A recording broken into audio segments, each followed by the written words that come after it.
جس چیز کے جاننے کی تمہیں ضرورت ہو اس کے جاننے میں شرم محسوس مت کر۔ اپنی ذات سے دوسروں کو انصاف دلاتے رہنا اور بغیر مجبوری کے کسی سے اپنی ذات کے لیے انصاف کا مطالبہ نہ کرنا۔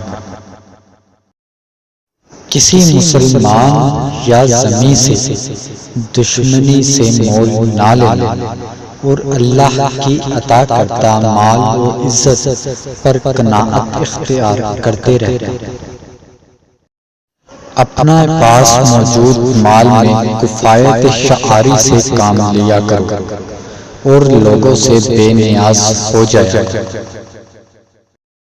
روزانہ پابندی کے ساتھ قرآن مجید فرقان حمید کی تلاوت کیا کرو اور اس کا ثواب حضور اکرم صلی اللہ علیہ وآلہ وسلم اور اپنے والدین، اساتذہ اکرام اور تمام مسلمانوں کو پہنچایا کرو۔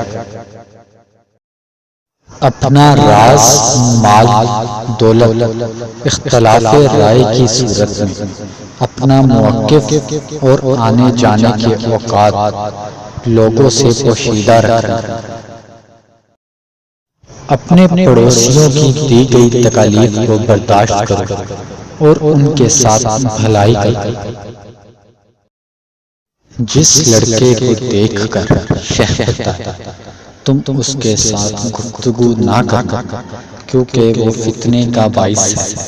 چھوٹے بچوں کے ساتھ گفتگو کرنے اور ان کے سروں پر ہاتھ پھیرنے میں کوئی حرج نہیں۔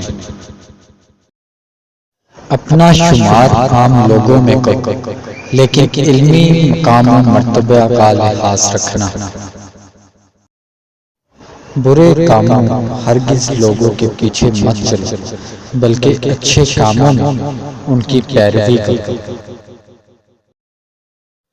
جب کسی کی برائی پر آگاہ ہو تو اس کی برائی کا ذکر دوسرے کے سامنے نہ کرو بلکہ اس کے اندر خیر کا پہلو تلاش کرنا اور اس کا ذکر اسی خیر کے ساتھ کرنا۔